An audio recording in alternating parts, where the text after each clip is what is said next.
یہ مسافر ہیں راہ خدا میں سفر کرنے والے عاشقان رسول کہ جنہیں دین سیکھنے اور امیر اہل سنت دامت برکاتہم العالیہ کی بارگاہ میں حاضری کی طلب نے اپنے گھروں سے کوسوں دور سفر کرنے پر مجبور کیا۔ لاہور سے باراستہ اسپیشل ٹرین کے ذریعے کم و بیش 900 راہ خدا کے مسافروں کو دعوت اسلامی کی مرکزی مجلس شورا کے رکن حاجی یافور رضا اتاری نے اپنی خصوصی دعاؤں میں روانہ کیا۔ راہ خدا کے مسافروں کی روانگی سے قبل رکن شورا کا کہنا تھا، الحمدللہ عز و جل ہمارے ٹاؤن نگران حافظ صاحب بھی موجود ہے، یہ بھی حافظ قرآن ہے، عالم دین ہے، اور ٹرین کے نگران ہے محمد ندیم اتاری، ہمارے عزیز بٹی ٹاؤن کے نگران ہے۔ اسی طرح ٹرین میں 25 اسلامی بھائیوں پر نگران بنائے ہیں جو ان کے ساتھ ٹرین میں سیکھیں گے، سکھائیں گے، سنتیں سکھائیں گے۔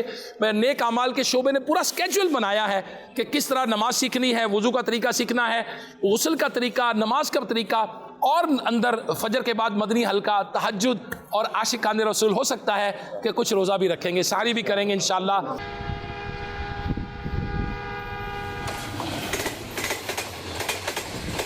راہ خدا کے مسافر طویل سفر کرنے کے بعد جب مرشد کے شہر کراچی کینٹ اسٹیشن پہنچے تو اپنے سفر کا احوال مدنی خبروں سے بات کرتے ہوئے کچھ اس طرح سنایا۔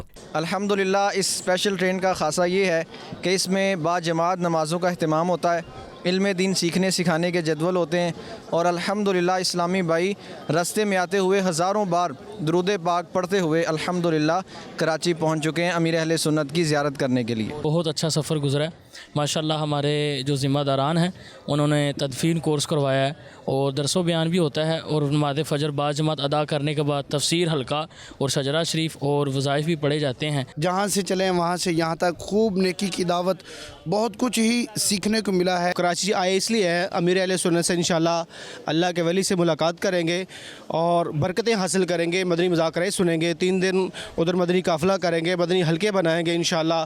پیر صاحب سے ملیں گے بھی، اچھی اچھی باتیں بھی سیکھیں گے، بہاریں بھی لوٹیں گے مدنی مذاکرات کی۔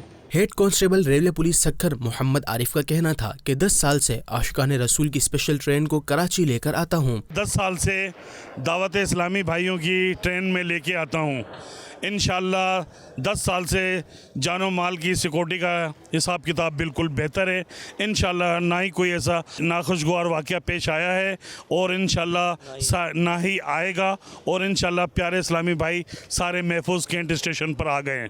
نگران ٹاؤن مشاورت عزیز بھٹی لاہور کا کہنا تھا کہ 900 کے قریب عاشقان رسول اس اسپیشل ٹرین میں عالمی مدنی مرکز فیضان مدینہ کراچی آئے ہیں۔ الحمدللہ ہم لاہور شہر سے الحمدللہ کم و بیش 900 کے قریب اسلامی بھائی جو ہے یہ ماشاءاللہ غریب نواز ایکسپریس میں ماشاءاللہ حاضر ہوئے ہیں۔ باقی اور ٹرینوں میں بھی اسلام بھائی آئے ہیں، لیکن اس کے اندر تقریباً جو ہے 900 اسلامی بھائی ہمارے ساتھ آئے ہیں۔ کراچی کینٹ اسٹیشن سے عالمی مدنی مرکز فیضان مدینہ قافلے کی صورت میں پہنچنے والے عاشقان رسول کے جذبات دیدنی تھے۔ دعوت اسلامی ہے یہ، دعوت اسلامی ہے، دعوت اسلامی ہے یہ، دعوت اسلامی ہے۔ مدنی چینل کے ناظرین، عالمی مدنی مرکز فیضان مدینہ کراچی میں مدنی مذاکرے جاری ہیں جنہیں مدنی چینل پر براہ راست بھی دکھایا جا رہا ہے۔ آپ بھی مدنی مذاکروں میں شرکت کریں اور علم دین کی باتوں سے خود بھی فیضیاب ہوں اور اپنے حلقہ احباب کو بھی اس کی ترغیب دلائیں۔